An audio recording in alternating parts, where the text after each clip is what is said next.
జీ5 app download చేసుకుని పూర్తి ఎపిసోడ్లని ఉచితంగా చూడండి. దేవతలా వచ్చి నా బిడ్డని కాపాడావమ్మా. నీ రుణం తీర్చుకోలేనిదమ్మా. జీవితాంతం కుమిలిపోవాల్సిన మాకు కడుపు కోత లేకుండా చేసావు తల్లి. మా కన్నీళ్లు తుడిసిన మీకు శతకోటి దండాలమ్మా. మీరే రాకపోతే నా చెల్లి తోడు లేని ఒంటరి బతుకు బతకాల్సి వచ్చేది. ఎందుకు నన్ను కాపాడారు? ఇంతమంది సంతోషాలు దూరం చేస్తూ బతకటం అవసరమా చెప్పండి?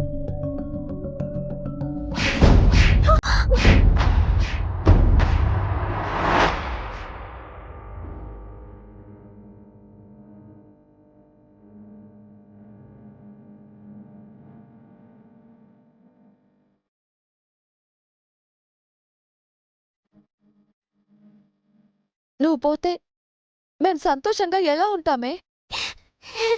నువ్వు లేకుండా మేమెలా బతకగలమే?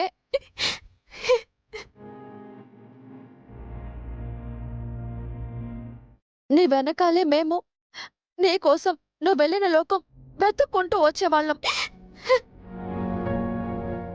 చూడండి, దైవం జన్మనిచ్చింది అనుభవించడానికే కాని ఇలా అర్థాంతరంగా ముగించడానికి కాదు.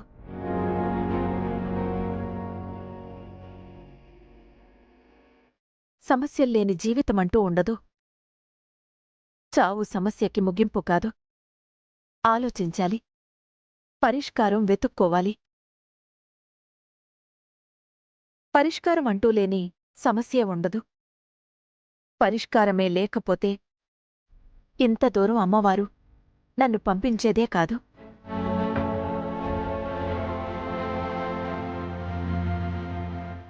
సమస్య ఎంత జటిలమైనదైనా, ఎంత తెగింపుకు పురిగొల్పినా ఆ అమ్మవారు పరిష్కరించలేని సమస్య అంటూ ఉండదు. అందుకే నన్ను పంపిందేమో. ఆ అమ్మని శరణంటే పరిష్కరిస్తుంది.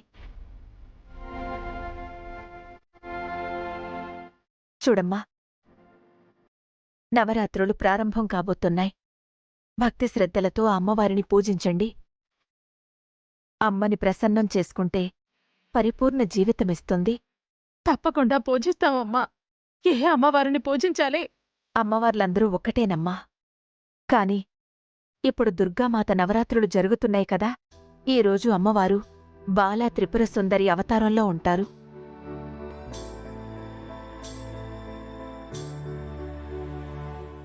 నిర్మలమైన మనస్సుతో ఆ బాలా త్రిపుర సుందరి ఉంటుంది కాబట్టి ఆ అమ్మను వేడుకుంటే ఆ అమ్మని పుష్పాలతో పుష్పార్చన, కుంకుమతో కుంకుమార్చన చేయిస్తే ఆ బాలా త్రిపుర సుందరిదేవి తప్పకుండా అనుగ్రహిస్తుంది.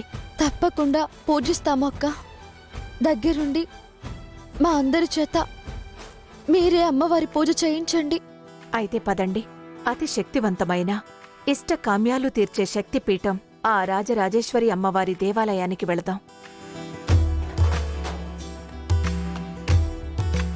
పీఠం పెట్టి పూజ చేద్దాం. పదండి. అలాగేనమ్మా, పదండమ్మా. రండి.